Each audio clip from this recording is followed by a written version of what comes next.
Hi friends, now we can discuss the theory of liquidity preference theory. The theory developed by J.M. Keynes. According to Keynes, interest is the reward for parting with liquidity. He considered interest purely a monetary phenomenon. Rate of interest is determined by the demand for money and the supply of money. Keynes calls demand for money as liquidity preference. The term liquidity is the ease and certainty with which any asset can be converted into money. Money is the only asset having perfect liquidity. According to Keynes, people demand money for three purposes, that is for three motives. They are transaction motive, precautionary motive and speculative motive. Number 1, transaction demand for money or transaction motive. People desire to hold money mainly for transaction purposes, for meeting transaction expenditures, for purchasing commodities and services. Business firms also hold transaction balances to give weekly or monthly wage and salary disbursements. According to Keynes, in the short run, the amount of money demanded for transactions varies directly with income.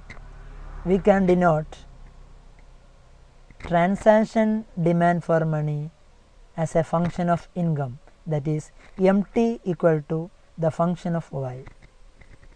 Number 2, precautionary motive or precautionary demand for money. Precautionary demand for money arises primarily due to the uncertainty of future receipts and future expenditures. People keep some money for meeting unexpected, unforeseen expenditures, like for meeting the expenses during the period of illness or some other unexpected expenditures. In the short run, the amount of money demanded for precautionary purpose also varies directly with income.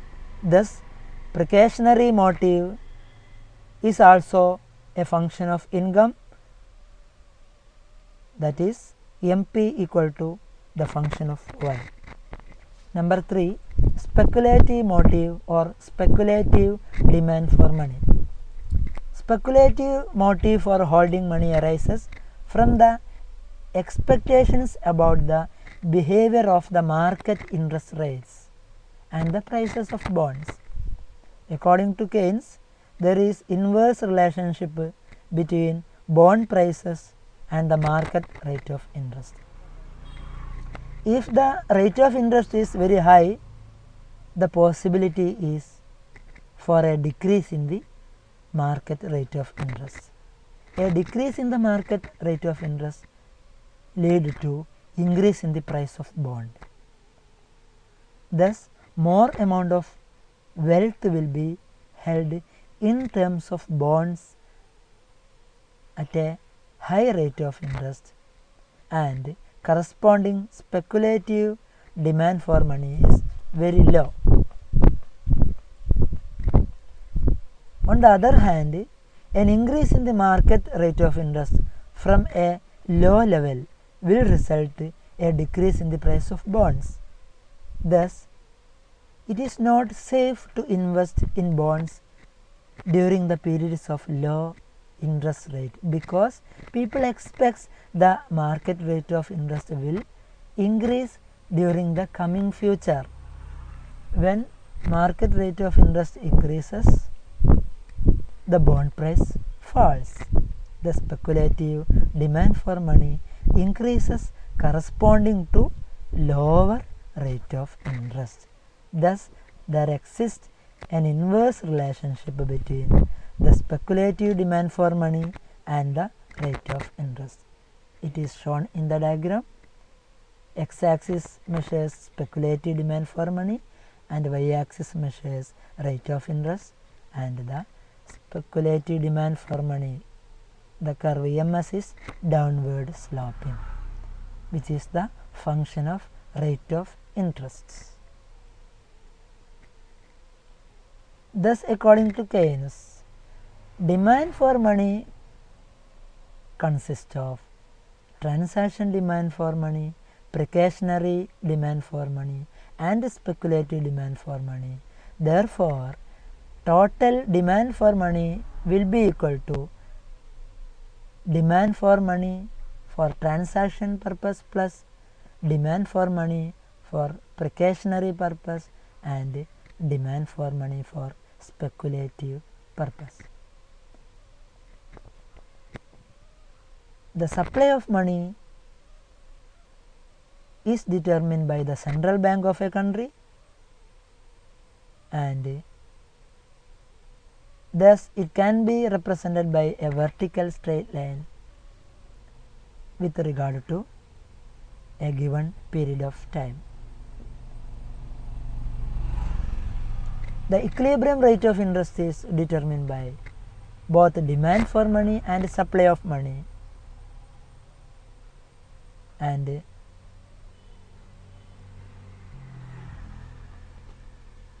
equilibrium rate of interest is the rate of interest where demand for money equals the supply of money, which is shown in the diagram. Here, the demand for money, the curve MD is downward sloping, and the supply of money curve MS is a vertical straight line in the given period, given point of time, and the rate of interest is, equilibrium rate of interest is OR, because at OR the demand for money and supply of money are equal. Keynes' liquidity preference theory is also criticized by many economists. The major criticisms are: number one, Keynes in his theory of demand for money gives the wealth holder a choice between holding risky bonds and riskless money. But people can hold money either in the form of cash, or they can invest in bank deposits or commercial papers, treasury bills, or share markets. Number two, the concept of normal interest rate used by Keynes also criticized. Keynes never explains the factors which determine the normal interest rate. By using the term normal interest rate, he compare the existing interest is high or low. Number three, Keynes' additive form of demand for money also rejected by Keynesians. He says that Keynes said that total demand for money consists of demand for money for transaction purpose, precautionary purpose, and speculative purpose. But it is criticized that the same money can be used either for transaction or precautionary purpose or for speculative purpose. As a result, the demand for money cannot be compartmentalized into separate components, independent parts, as explained by Keynes. Number 4, the emergence of liquidity trap, as explained by Keynes, is also not supported by the empirical evidence. Gurley and Shaw criticized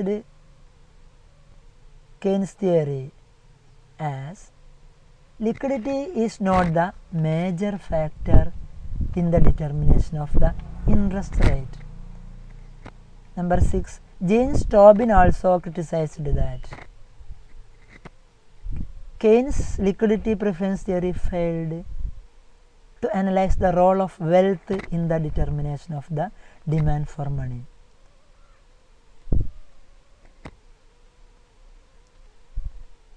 Keynes denied the role of real factors like saving and investment in the determination of interest rate.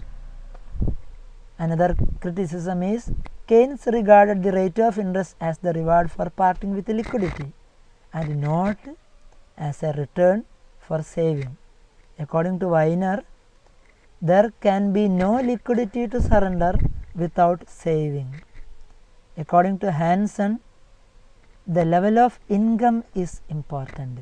Keynes' interest theory is indeterminate.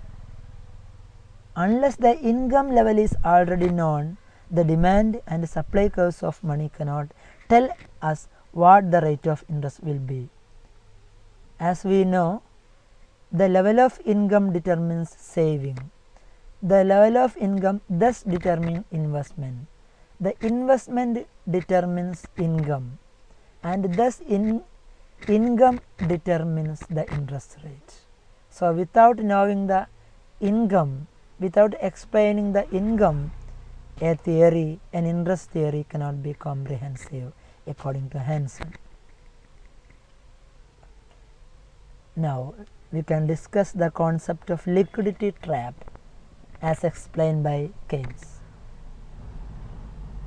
According to Keynes,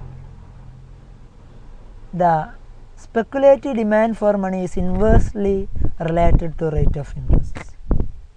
At lower and lower interest rates, more and more people expect interest rate will go up in the coming future. An increase in the market rate of interest will result in the decrease of the price of bond also. At lower interest rates, people think that market rate of interest will rise in the near future. In such situations, speculative demand for money is perfectly elastic. People hold as much money they have in the form of liquid form, that is termed as the liquidity trap. It is explained in the diagram. In the diagram, MD curve slopes downwards up to a level which shows the inverse relationship between rate of interest and speculative demand for money. The curves MS1 and MS2 denotes supply of money. When the supply of money represented by MS, the rate of interest is